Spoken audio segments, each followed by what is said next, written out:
good question. And, I would say there are two different levels at which I would take that question. So one is sort of the institutional level, and the other one is the personal level.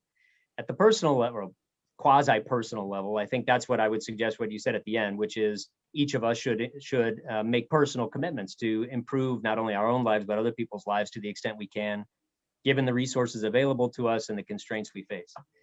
But so I do think that's a personal moral obligation.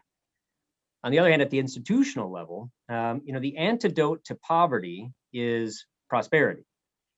So one of the things I think we should avoid, one way I think we should avoid thinking about poverty is that the goal of institutional programs, say, or policies to address poverty, it should not be to enable poor people to be more comfortable amidst their poverty.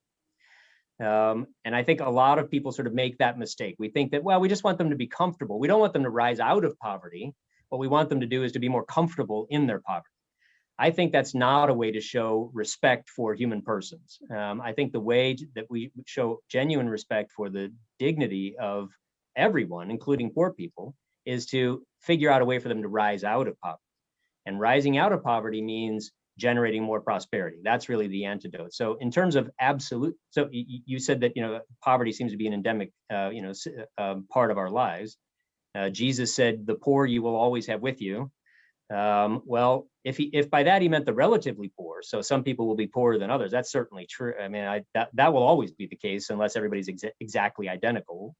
But in absolute terms, that I think we're actually making quite a bit of headway in addressing. So the United Nations defines absolute poverty as something like $3 per person per day or less.